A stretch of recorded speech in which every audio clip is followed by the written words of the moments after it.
सभी श्रोतागणों को प्रणाम। आज हम श्रीमद् भगवद गीता जी के 11वें एवं 12वें श्लोक, जो कि अध्याय प्रथम जिसका हम पाठन कर रहे हैं, उसका वृत्तांत सुनेंगे।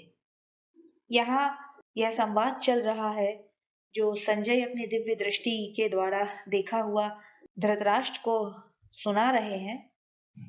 और उस वृत्तांत में क्या चल रहा है कि दुर्योधन गुरु द्रोण को पहले अपने योद्धाओं का वर्णन देते हैं, अपनी सेना को देखते हैं, पांडवों की सेना को देखते हैं। इसी तारतम्य में अब चलते हैं आगे। आता है 11वां श्लोक। अन्येषु च सर्वेषु यथा भागमवस्थिता भीष्मेवाभिरक्षन्तु भवन्तः सर्व एव ही।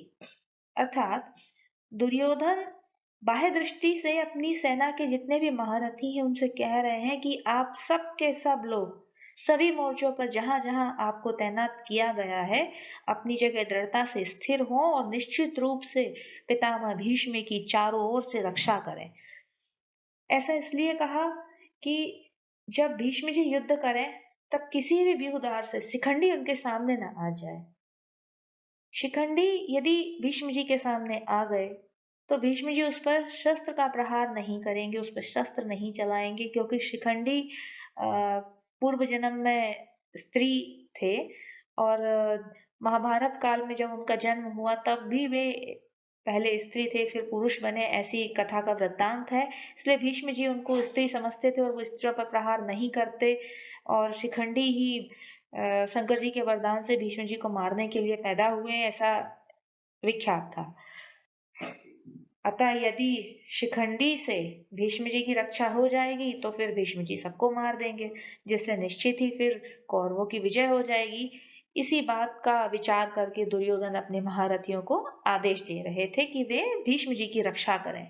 12वें श्लोक में हम देखेंगे कि दुर्योधन के इस तरह के वचनों का भीष्म जी पर क्या प्रभाव होता है, उनकी क्या प्रतिक्रिया होती है। 12वां श्लोक है, तस्य संजय नयन हर्षम कुरु वृद्ध पितामह सिंहनादम विनद्योच्चे शंख दत्तो प्रतापवान। अर्थात दुर्योधन के इस तरह के वचनों को सुनकर मन में हर्षाते हुए अथवा दुर्योधन के मन में हर्ष को उत्पन्न करने के लिए कुरुवृद्ध है मतलब कौरवों में वृद्ध, प्रतापवान यानी प्रभावशाली पितामह भीष्म ने सिंहनादम सिंह के समान गरज कर जोर से शंख बजाया। अब यहाँ यह बात ध्यान देने योग्य है कि पिछले श्लोकों में सबसे पहले दुर्योधन ने गुरु द्रोण से अपनी सेना के बारे में चर्चा की। गुरु द्रोण चुपचाप सुनते रहे, उन्होंने कोई प्रतिक्रिया नहीं दी, वे केवल सुन रहे थे।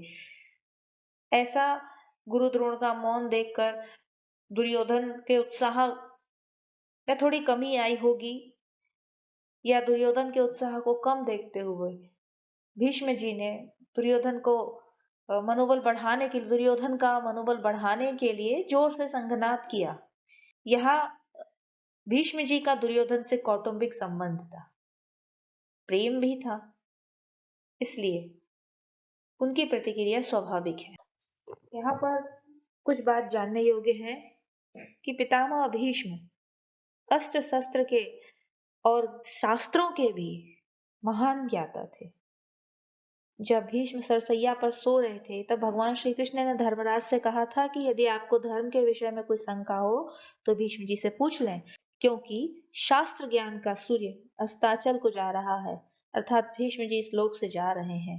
ये सब बताने का मतलब ये है कि पितामह भीष्म एक श्रेष्ठ हस्ती थे जो कि शस्त्र अस्त्र शास्त्र धर्म विद्या सभी में निपुण थे और इस धर्म युद्ध में अपने धर्म की आहुति, अपने कर्म की आहुति वे दे रहे थे और इसी तारतम्य में उन्होंने शंखनाद किया। मिलते हैं 13वें और 14वें श्लोक के साथ अगले वीडियो में। धन्यवाद।